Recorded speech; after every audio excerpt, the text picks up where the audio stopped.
brought to you by Aus, leading specialists in plastic storage and warehouse equipment. In the news this week, a major development for Australia's alternative protein sector, spearheaded by Australia's first and only commercial-scale pulse protein extraction company, Aus Plant Proteins. A $378 million project is set to make South Australia the country's plant protein processing capital. At the centre of this multi-purpose plant-based hub will be AAP's $227 million plant protein processing facility, which will quadruple the amount of plant protein extract being produced in Australia. This directly addresses one of the major barriers for Australia becoming a regional and indeed global force in the sector. The project is a consortium between AAP, animal meat producer and processor Thomas Foods International, and pulse and ingredient supplier AGT Foods Australia. Thomas Foods Group CEO Darren Thomas told Food and Drink Business the company had been looking at the alternative protein market for some time, and this was a case of the timing being right. The federal and South Australian governments have committed $178 million to the project. Staying with the alternative protein sector, the Senate inquiry into plant-based meat handed down its report late last week, making 9 recommendations. The upshot was it wants more regulation on the industry and then perhaps some more regulation.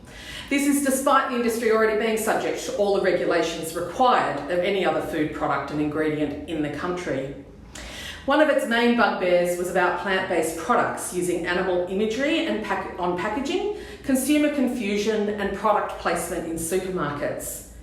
In its submission, the ACCC basically rejected the argument, saying it had only received 17 complaints out of more than 500,000 last year, and some of those had actually come from the meat industry.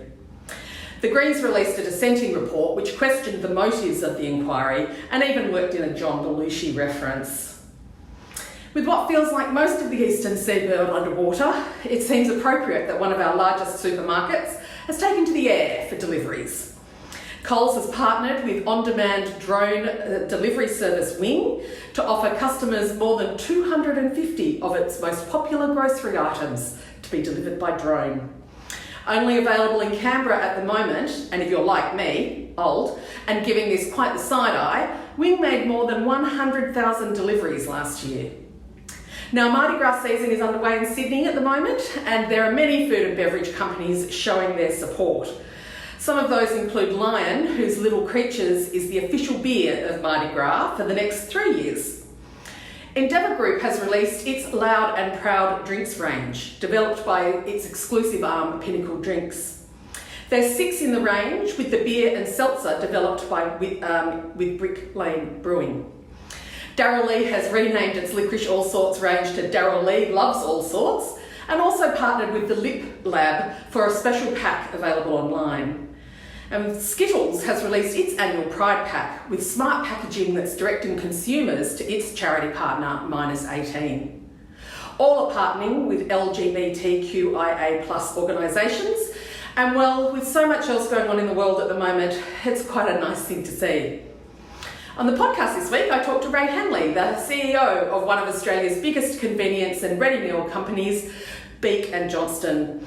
It was a sector that saw big changes in consumer behaviour during COVID, and so tune in for a listen. For all these stories and more, head to the website foodanddrinkbusiness.com.au. Thanks to Aus, and with that, I'm Kim Berry, over and out.